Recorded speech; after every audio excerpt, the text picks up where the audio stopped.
Hey everyone, welcome to Rereading, the podcast for reconnecting with your authentic self and learning how to own your brand of weird.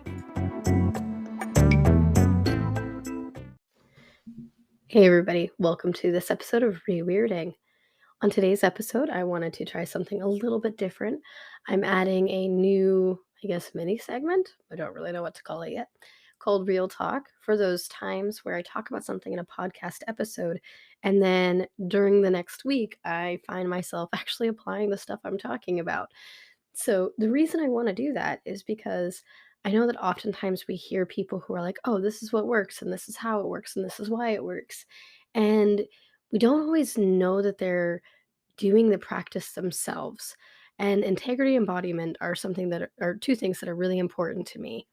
And so, because last week we were talking about self doubt, and I was giving you guys some of the things that I do that help with that, examples of what self doubt and things can look like and how we can move through it, I actually got to apply all of that this week with one of the examples that I was telling you guys about, which was the breathwork session. So just as a quick recap, last week I had talked to a local yoga studio owner, and she had invited me to come to one of the schools that she runs and be a guest speaker and do breathwork sessions with her students. And we were supposed to start on Monday, but some events happened where it didn't work out. So today was my first official day doing it. We did about a 50 to 55-minute session, and it was really cool getting to introduce those students to flow breath work because it was something that they weren't super familiar with. They'd been practicing some types of breath work as part of their yoga studio training, but they hadn't really gone into what it looked like as a flow. And so I was able to explain all that to them, and we did the entire session. I had some technical difficulties while I was doing it, but it was amazing, and I'm so glad that I was able to go do that thing. And so where that ties into last week's episode is the self-doubt, right? So this is something that's new to me. I have facilitated breathwork sessions over Zoom over the last few months with my fellow peers and students, and I've gotten to kind of sample it. I've gotten to create playlists, I've written scripts, I've written cues that I can use, I've come up with general ideas of where to go, but I hadn't really done it in person, where I didn't have access to a computer screen where I could have multiple windows open and still see the students. In this case, I was at a yoga studio that I hadn't been to before. I had my phone with my playlist, and of course, the screen went off, so I couldn't actively see the songs that were on the screen. And then I had a piece of paper where I put Post-it notes and things so that I can move them and stuff as I moved through the breathwork with the students. And it was interesting doing it this new different way. So as I was prepping, and of course this morning I woke up and I'd had a plan yesterday and or Friday, when this podcast airs. So Friday I'd had a whole plan. I had a slightly more activating playlist set up. I had a lot of prompts for like strength and power and motivation and things. And then I woke up this morning, so Saturday morning when this podcast airs, and went, yeah, no, I actually don't want to use that at all. I want to do this. I want to do something else. I want to do something that's based on Melinda's cover of This Is Me on Spotify. And I'm going to build an entire brand new playlist, and I'm going to redo all my cues, and it's going to be a whole thing. And I started to doubt myself. I'm like, why am I taking? I have 2 hours to prep. Why am I redoing this? I should not be following this whim. I probably am gonna screw this up. I'm not gonna have enough time to listen to the songs a couple of times to get the flow of them, to know how to cue in the moment. I'm going to be more likely to make mistakes with my words because that's not what I've rehearsed. This is gonna be a disaster, right? These are all self-doubt thoughts that I had rolling through my mind. And I applied the stuff that we had talked about last week where I was able to recognize, oh, I'm doing that.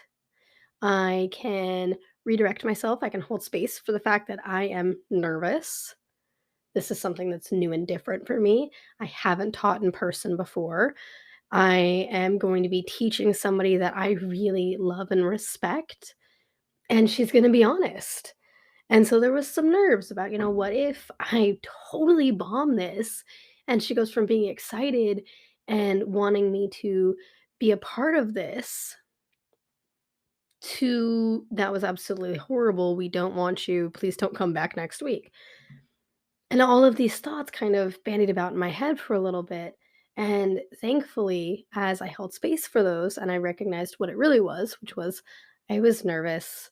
I was trying something new and different. It wasn't comfortable, and that was okay. And as I accepted that for what it was and responded back to myself with things like, it's okay that I'm not used to doing this. They'll be kind with their feedback. They probably haven't done this type of breath work before, so they're not gonna have this whole concept of what it's gonna look and feel like. It's okay if I make mistakes because that shows them it's okay to not know exactly 100% what you're doing and still get through it and be successful and feel confident. And so I ended up being like 20 minutes early to the studio. Gave myself another little pep talk, "You've got this. Even if you make mistakes, just roll with it, incorporate it into the breath work.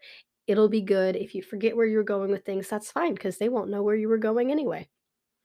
And then I went in, and sure enough, I had technical difficulties. My Spotify playlist decided to repeat the first 3 songs more than once. I didn't catch it until one of the songs with words came on and went, "Oh, this is the same thing we just heard like 10 minutes ago. Shoot, how do I fix that?" Held awareness and honored kind of my like, "Oh no." And then I reminded myself, "Get out of your head. Just change the song, incorporate it into it." And so I offered, I'm like, "If you guys, I just realized my list is replaying songs.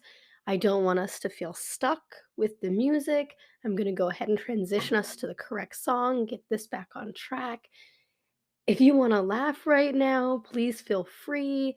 That is part of release, is being able to laugh and have fun with something. So let's go ahead and honor this silly moment." And then we moved on.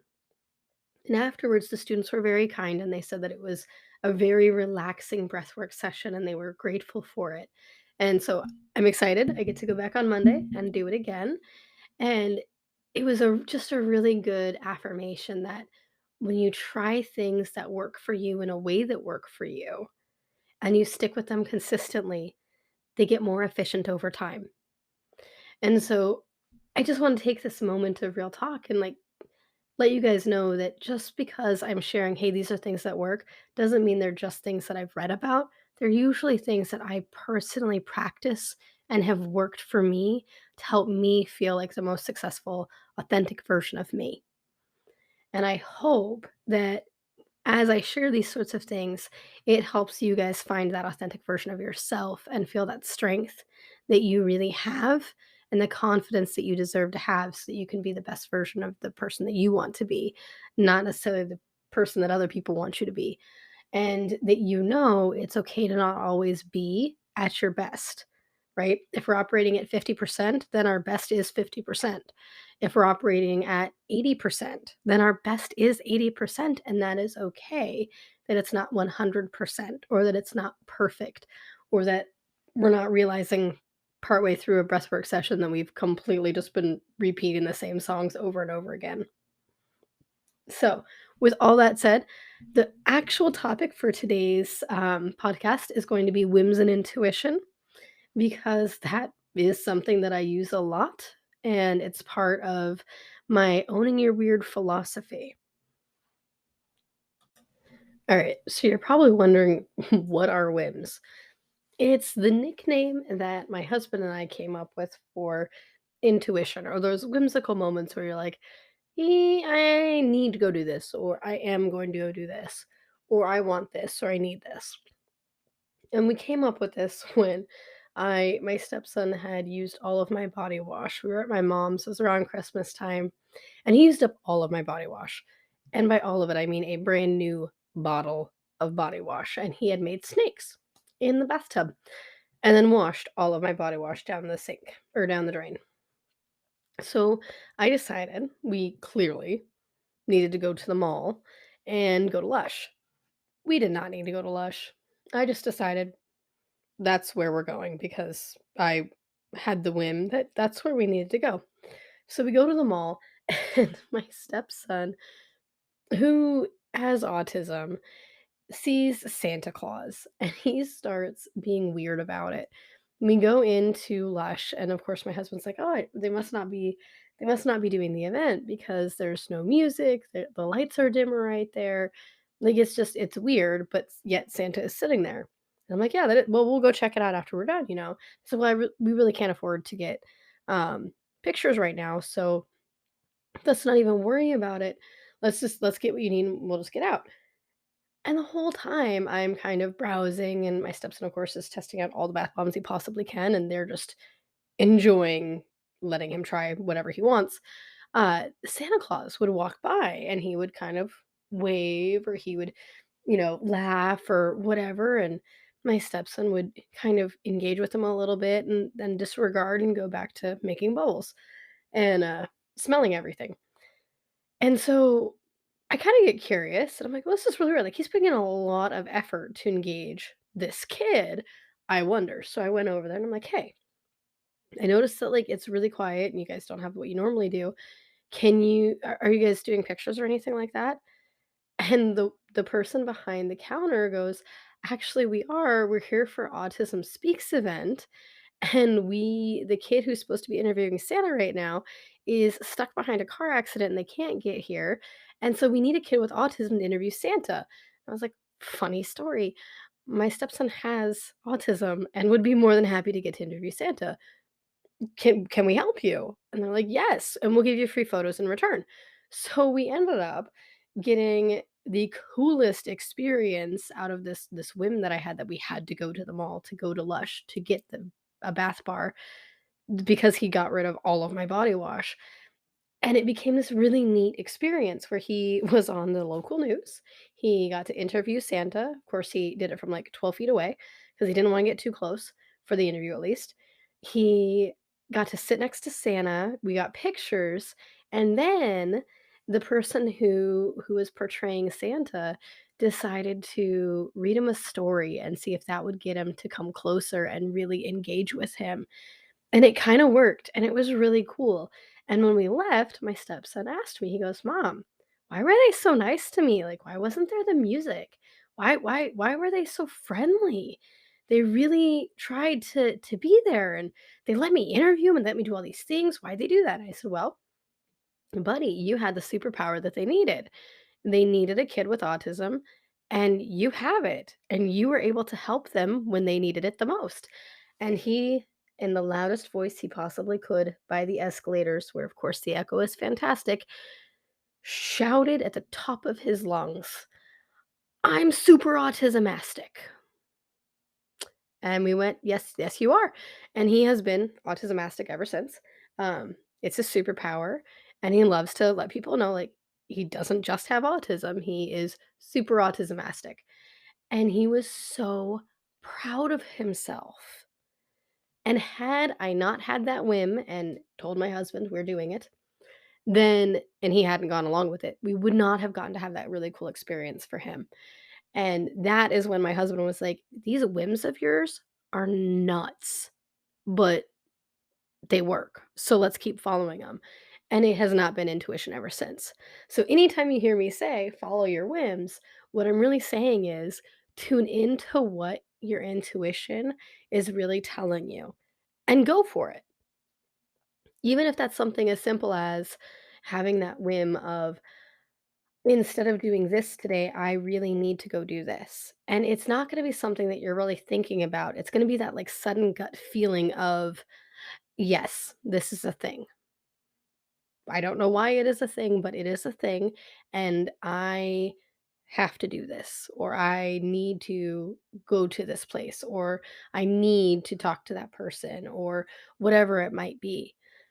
And it can be really hard to tune into those sort of things because we are taught so much that we need to really think things through. That intuition is kind of woo-wooey, or it's only for specific things. And really that knowing is so much more than that. When we really know and trust ourselves and we're able to identify, I have this gut feeling about this thing, we can check in with ourselves. Why is there something maybe feeding into it? Maybe that person or thing reminds me of something negative in my life. And so my gut feeling is that I need to avoid or evade in order to protect. And sometimes that really is just a gut feeling of, nope, this is bad. I gotta go. Like, I gotta get out of here. I gotta eject out. I'm done. Abort mission. And sometimes things that we've experienced can trigger that sort of a feeling. So it is important, if you have that, like, I gotta eject out, check in with yourself real quick. Is this like a true gut, I gotta go, like now, I gotta leave yesterday? Then go, get out. If it is a feeling of, I don't feel safe, respect that for yourself. You gotta honor those things because it's usually your intuition is like a warning system for good and bad. It is usually all the senses that you're not consciously aware of prompting you, do the thing. Sometimes it really is completely random, like choosing to go to the mall and running into Santa Claus at an autism awareness event. Those things happen too, and we don't encounter them if we don't follow our whims. And oftentimes, those things that are part of our intuition or our whims lead us towards things that we are passionate about or that really have a lot of meaning for us or maybe have a lot of meaning for somebody else. So sometimes you might find that you have that whim of, hey, this person looks like they need this, I'm just going to go do it. And mentally you're like, why am I doing this thing? This doesn't make logical sense. And yet after the interaction you're like, that was why I went over there. That was amazing. That was what this was about. So when we honor those whims, we can do so much more for ourselves and sometimes for other people. So even though it's easy to write them off because they're not logical, I encourage you the next time you have a strong whim about something, try it out. See what happens for yourself. You might surprise yourself. You might surprise somebody else. And in the process, as you follow your whims and learn how to really tune into, yep, this is a thing, you'll gain more trust in yourself. You'll learn how to really process, I can follow through for me, because of me. I can identify what I need or what I want. I can notice when I have this strong intuitive feeling about something and I can follow through. I can take care of me. I can take care of other people. And it takes just one time of following the whim to make it easier to do it again the next time, or to affirm for yourself that it was totally worth it, because it usually is. And I'm not saying if it's an intrusive thought of, this says the water is really hot, but is it? Let me stick my hand in it and find out. I'm not saying follow those sorts of things necessarily, okay? Those can get you in trouble. I have one at work all the time. We have the little, I don't know what they're called, the things outside of doctors' offices. And sometimes when I walk past them, I have the thought of, I should hit that and make that go down. And then I go, no, I really shouldn't, because then the doctor won't know what's going on with that room. So I don't. So there's the intrusive thoughts, but then there's the true whims. Like, I need to go do this thing. Like this morning when I woke up and went, I am not doing the breath work session that I was going to do. I need to do this other type of breath work. This is much more in alignment with where everybody's energy was. And it really, I think, worked out much better than had I gone with my original plan. So that's what happens when we follow our whims. It allows us to access those things that we might otherwise not access because it doesn't make sense. So even though your whims, your intuition, whatever you want to call it, might not make sense, try tuning into it sometime. See what happens.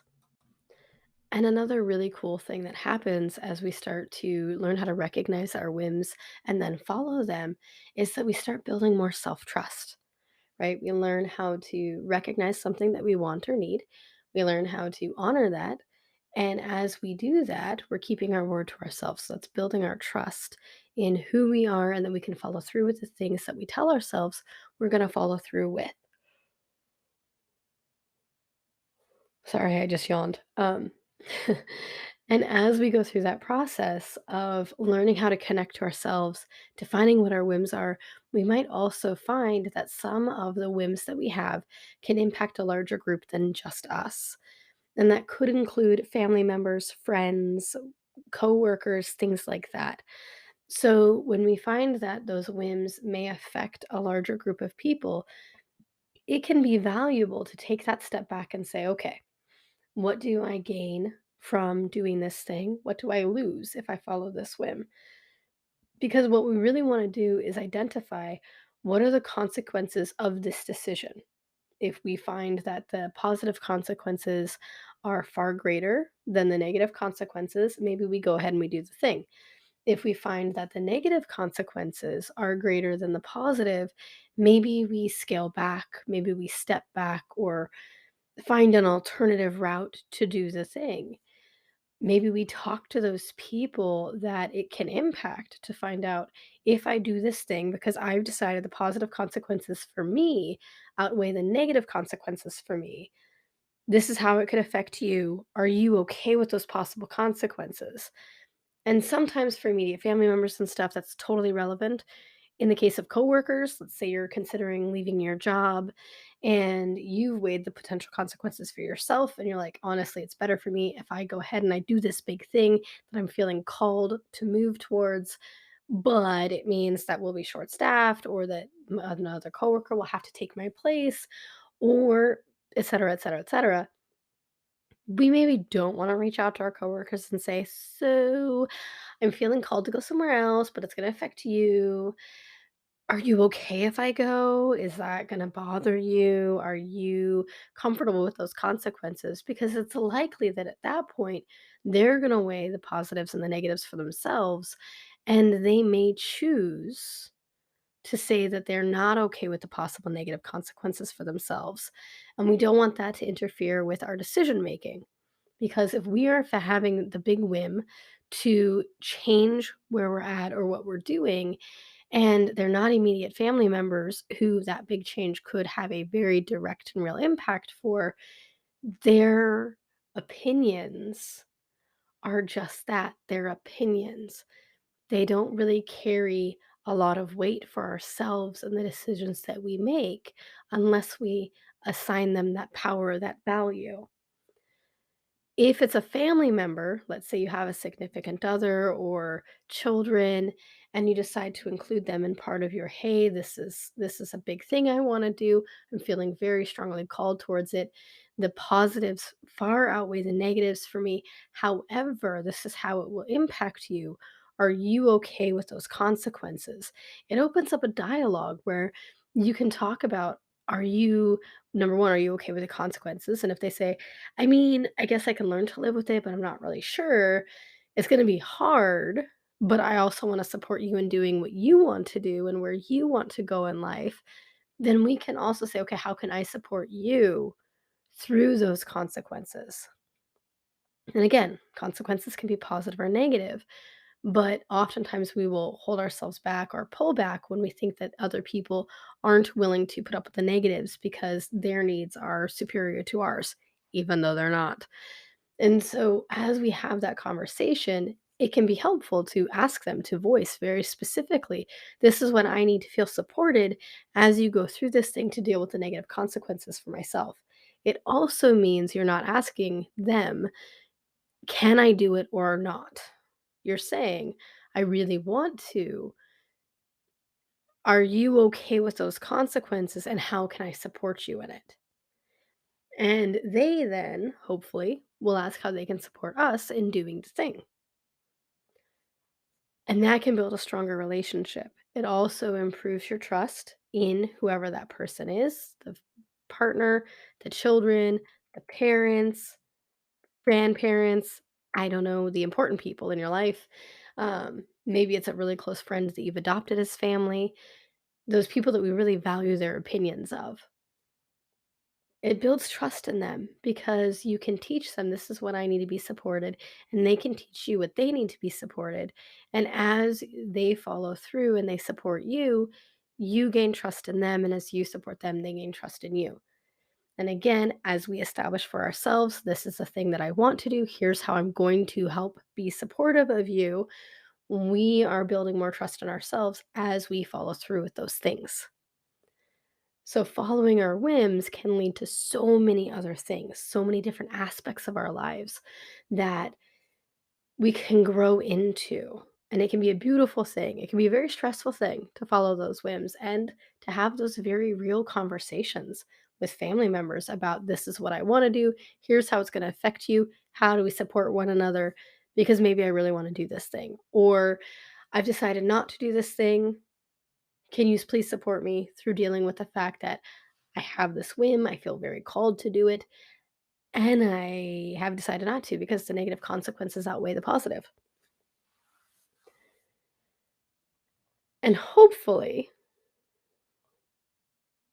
they will be able to support you and help you navigate what you need to get closer to your goals, just as you do for them. And this is why learning how to tune into ourselves is so important. Because when we are able to identify, this is what I want, this is what I need, and we can communicate it, and we can identify, this is my whim, I'm feeling very called to this thing, here's what I need to do it or be successful.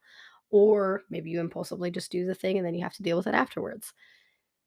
You gain so much trust in yourself, and you can learn how strong and amazing you really are.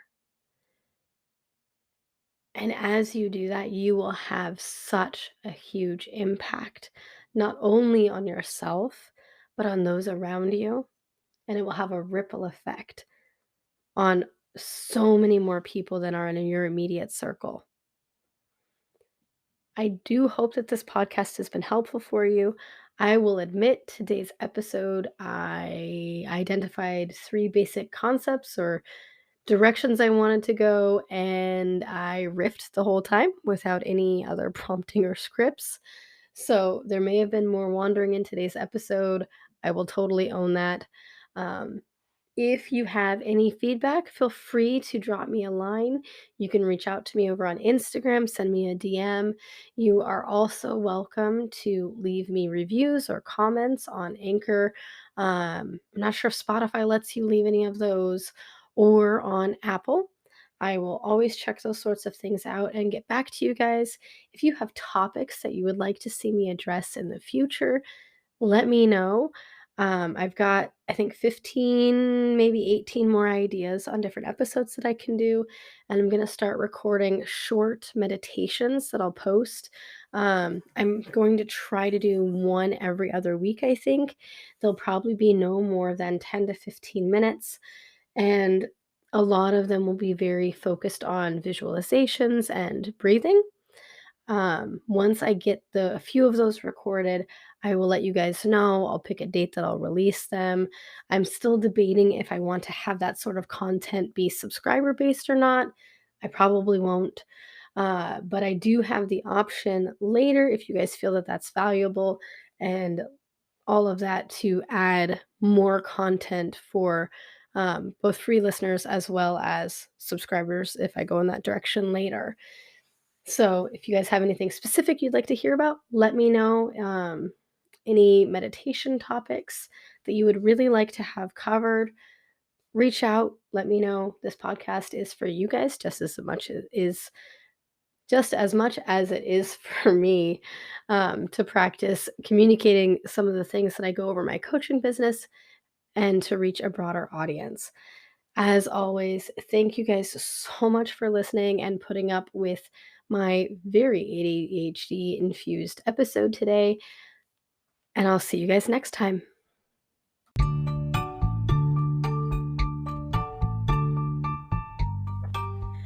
Thank you all so much for listening. If you enjoyed this episode, don't hesitate to share with a friend, save for later, or leave me a review. If you would like more content like this, you can find me over on Instagram at reise.coaching. That's REISE.coaching.